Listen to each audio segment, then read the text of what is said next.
El Evangelio que se proclama en este domingo 23º, que es del capítulo 14 de San Lucas, subraya de una manera muy fuerte la primacía de Dios y de Cristo.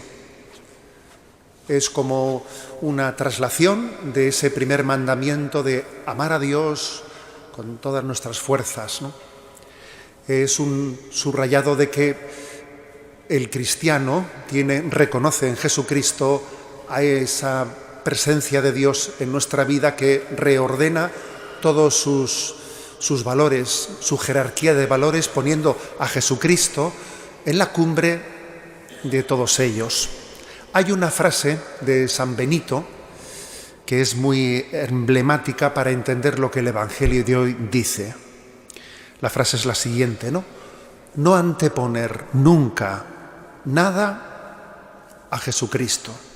No anteponer nunca nada a Jesucristo. Una frase de San Benito, no dicha en su regla a sus monjes hace muchos siglos, que es perfectamente válida para todo cristiano. Y el Evangelio, a la hora de desarrollar esto, pues lo traduce de tres maneras. Dice como Dios tiene que ser amado más que a nadie y más que a la propia vida. Tenemos muchos seres queridos a los que amamos con ternura. Pues todavía Dios, que es el que nos ha dado esos seres queridos, Dios que ha sido también la fuente del amor humano de la que vivimos, tiene que ser amado con mayor ternura. Estamos llamados a enamorarnos de Dios, no solo a creer en Dios, fijaros bien, no solo a esperar en Dios, sino enamorarnos de Dios. Y eso yo creo que cuando lo escuchamos nos llama la atención. ¿Por qué? Bueno, porque quizás el hecho de que a Dios no le veamos, de que no veamos su rostro, hace que el amor generalmente lo solamos ligar a unos sentimientos que no nos brotan tan fácilmente en esa relación espiritual con Dios. Pero el Evangelio lo dice con fuerza: el que no ama a Dios más que a su padre, a su madre, a sus amigos, a sus hermanos. Estamos llamados a amar a Dios con ternura, a enamorarnos de Él, a poner la primacía de todo cuanto vivimos y tenemos en Él. Por eso el Evangelio dice que hay que estar dispuesto a renunciar a los bienes cuando estos empiecen a ocupar el lugar que solo debe de tener Dios en nuestra vida. Que nada ocupe el lugar de Dios. Más todavía, el Evangelio subraya de que la propia cruz de nuestra vida, que todos tenemos cruces en esta vida, tiene que ser abrazada con confianza, con la confianza de saber que todo está integrado en ese plan y en ese designio de Dios. Por eso, este seguimiento a Jesucristo de esta manera, en la que Él es el centro de nuestra existencia y no admitimos que haya falsos dioses que ocupen el lugar de Dios, es una gran empresa, es un gran combate el que esto sea así. El que Dios sea el centro de nuestra vida, pues no dependiendo del entusiasmo de un momento y luego nos olvidemos, o dependiendo de oportunismos o de conveniencias, no, sino ordenar nuestra vida teniéndole a Él en la cumbre. Que Él sea el Señor de mi vida, que Él ocupe el primer lugar, de manera que todo gire en torno a Él, que yo no pretenda que el sol gire en torno a mí, sino que yo gira en torno al sol. Son los planetas los que giran en torno al sol, no el sol el que gira en torno a nosotros. Que seamos cristocéntricos, ¿no?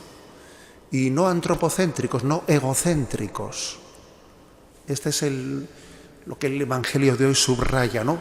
Para ello, la primera lectura del libro de la sabiduría nos ha remitido al misterio de Dios que nos supera. Dios es un misterio inalcanzable para el hombre, ¿no? Inescrutable, dice. ¿Quién alcanzará el misterio de Dios? Pero Él, por pura misericordia, se ha revelado en la historia de la salvación. Y es cierto lo que dice la Sagrada Escritura, ¿no? A Dios nadie lo ha visto jamás, pero podemos añadir desde la revelación que ahora conocemos su rostro en Jesucristo, conocemos su nombre, es Jesús. Es el Padre, el Hijo y el Espíritu Santo. Y conocemos su voluntad que nos ha pedido que le amemos con ternura, que tengamos la libertad de corazón de renunciar a todo por ponerle a Él en el centro, incluso abrazando nuestra cruz. Sí, Dios se ha revelado, Dios se ha descubierto. Y todo el resto de las cosas, todo cuanto acontece en nuestra vida, cuando Dios está en el centro, lo demás ocupa el lugar que relativamente debe de ocupar, sin distraernos, ¿no? Es muy hermosa la segunda lectura en la que se pone un ejemplo práctico.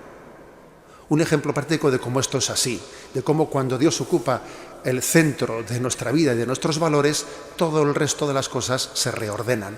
Y la segunda lectura a la que me refiero es en la que San Pablo, desde la cárcel, escribe a Filemón. Filemón, pues era un habitante de Colosas, perteneciente a una familia pudiente que, según la costumbre de aquellos tiempos, también tenían esclavos, servidores esclavos, ¿no? Y esta familia de Filemón se había convertido al cristianismo por la predicación de Pablo. Y había acontecido antes que uno de sus esclavos se había escapado de la casa, se había fugado, y estaba, como les ocurría, ¿no?, a los esclavos que se escapaban de sus señores, pues lo que nosotros decimos en búsqueda y captura.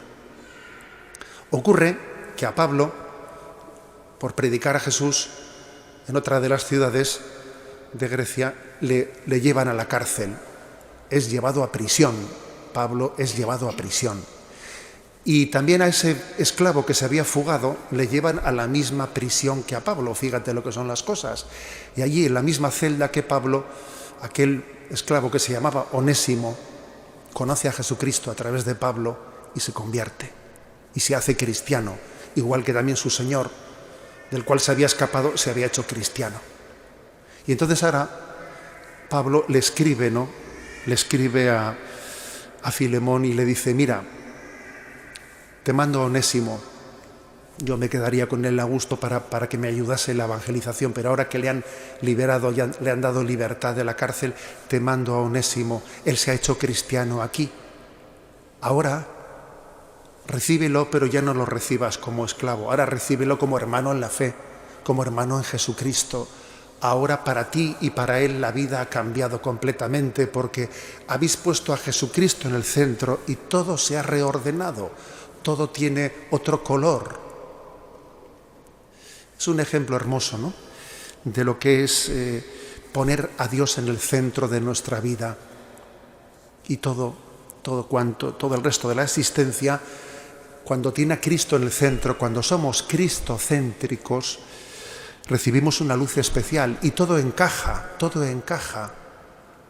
Esta sensación que tenemos de que nuestra vida es un cajón desastre en el que pasan cosas desconexas, que no entiendo a cuenta de qué viene esto, a cuenta de qué viene lo otro, cómo Dios permite esto, cómo lo otro. Esa sensación de caos o de desorden que tenemos en la vida, cuando le ponemos a Jesucristo en el centro, cuando somos cristocéntricos, cuando nuestro corazón es suyo, todo tiene sentido. En Él todo se integra en un designio de salvación al que Dios nos conduce. Las armas, ¿no?, para combatir contra ese desorden son la obediencia a la voluntad de Dios, son la fraternidad entre nosotros, para que no nos veamos competidores, para que no nos veamos enemigos unos de otros. Es la obediencia a Dios, es la fraternidad entre nosotros y es, pues, lo que San Benito decía a sus monjes, ¿no? No anteponer nunca nada a Jesucristo, ponerle a Él en el centro de nuestro corazón. Eso es lo que hizo María. Hoy día de su natividad especialmente le pedimos esta gracia de ser plenamente cristocéntricos, ¿no?, como ella lo ha sido, como ella ha puesto a Jesucristo en el centro de la humanidad, como el alfa y el omega, el principio y el fin, el punto central de la historia de la humanidad. Queremos que lo sea también de nuestra vida y de nuestra historia particular. María, ayúdanos a vivirlo y a integrarlo así.